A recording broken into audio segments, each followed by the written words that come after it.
Let me ask you something. Have you ever opened your banking app, seen around $2,800, maybe $3,100, and thought, okay, I finally have some money saved, but what do I actually do with it? Do I invest it? Do I keep it as safety? Do I use it to fix my car? Or do I treat myself a little because, honestly, I've earned it? And then because you weren't sure what the right decision was, you ended up doing nothing. And a few weeks later, that money slowly faded back down to $1,100. If that's you, you're not alone. This right here is the moment where most people's financial life quietly shifts. Not at $50,000, not at $10,000, at $3,000. My name is Rich. And I spend way too much time thinking about how tiny money decisions compound into massive life outcomes. If you're someone who's been working hard, trying to save, but you keep feeling like you're stuck at the same number, make sure to subscribe and like this video if it helps you. Because today's topic is one of the biggest unlocks most people never learn. Here's the thing. Most people think the big financial decisions are made when you finally have a lot of money. But that's wrong. Almost every long-term financial path, good or bad, gets decided way earlier. Around the same moment you cross about $3,000 in savings. Why? Because $3,000 is the first time money feels real. Statistically, according to a 2023 Federal Reserve survey, nearly 57% of Americans cannot afford a $1,000 emergency without going into debt. So if you have $3,000 available, you're already in the top half of the country. But here's what most people don't realize. $3,000 is the first decision point, where your brain switches from survival mode to strategy mode. And if you don't handle that switch correctly, your finances don't just stall, they flatline for years. Let me show you what actually happens. When you're below $1,000, you're not thinking long term. You're thinking, please, don't let my car break down. But at $3,000, your brain goes, wait, I might actually be okay. And this creates two very different paths. Path 1. I deserve to relax. This is where most people go. New phone, small upgrade, weekend trip, DoorDash for times a week. Nothing crazy, but those tiny decisions drag the account back to $800. And boom, you're stuck in survival mode again. Path 2. I can build something now.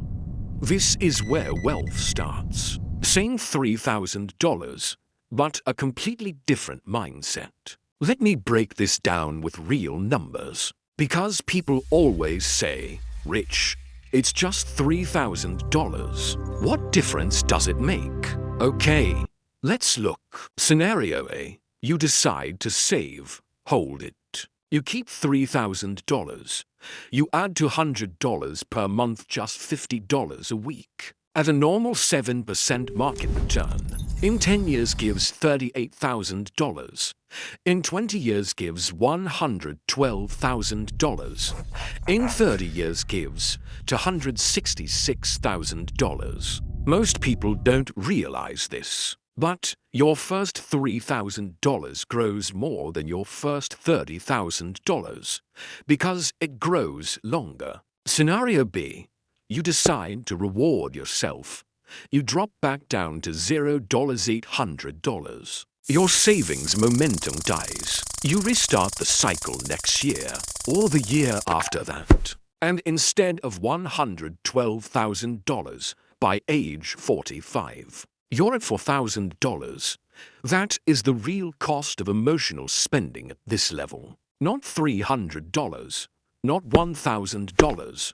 The real cost is 20 years of compounding. Asterisk, there's something else hidden inside the $3,000 moment that almost nobody talks about. It's not just about building savings. It's about building identity. When you hit $3,000, you face a subtle, but life-changing question.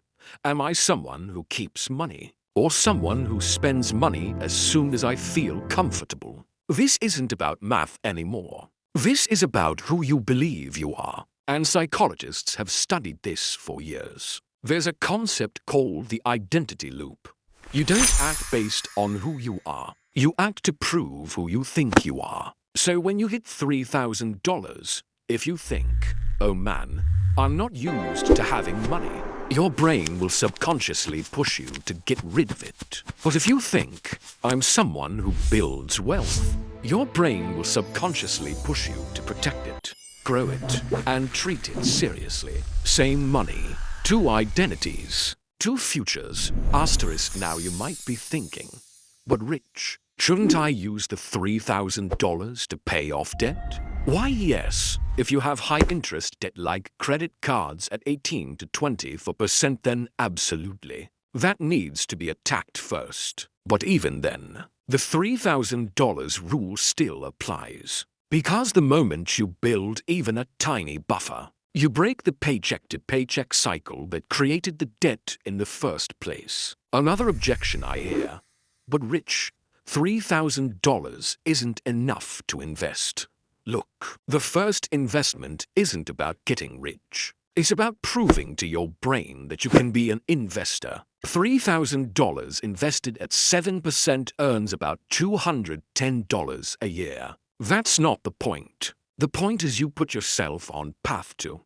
Once you're on that path, the numbers start making sense. Let me tell you a real example. A subscriber named Daniel wrote me 6 months ago. He said, I finally hit $3,100 in my account. And honestly, I'm scared to lose it.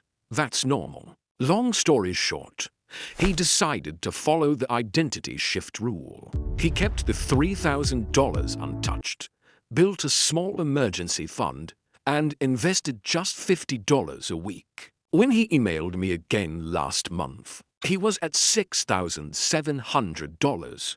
Not because of some magic investment, but because the moment he protected that first $3,000, his brain flipped a switch. I am someone who saves. I am someone who invests. Your behavior starts matching your identity. Okay, let's make this practical. If you have $3,000 or your clothes, here's what I want you to do. Step 1. Lock in the untouchable amount. Decide on a baseline.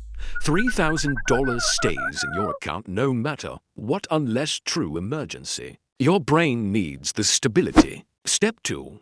Build to $5,000 next. Why $5,000? Because once you cross $5,000, it becomes easier to reach $10,000. This is behavioral momentum. Step 3. Start investing something. Anything.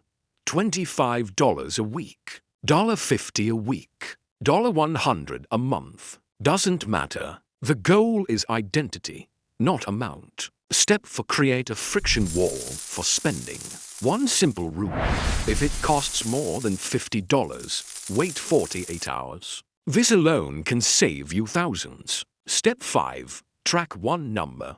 Your net worth direction. Not the amount, the direction. Is it going up or down? That's how you break the cycle. That's how you break the cycle. Listen, people think wealth is built at $50,000 or $100,000 or when you finally get your big break. But the truth is, your entire financial life changes the moment you treat your first $3,000 like it matters. Because it does. It's not about the money. It's about proving to yourself that you can hold onto it, grow it, and become the kind of person who builds wealth instead of chasing it. And once you make that decision, I promise you, your future looks completely different. If this helped you, hit that like button so more people can see it. And subscribe for more videos just like this because most people are one mindset shift away from completely changing their financial life. My name is Rich, and I'll see you in the next one.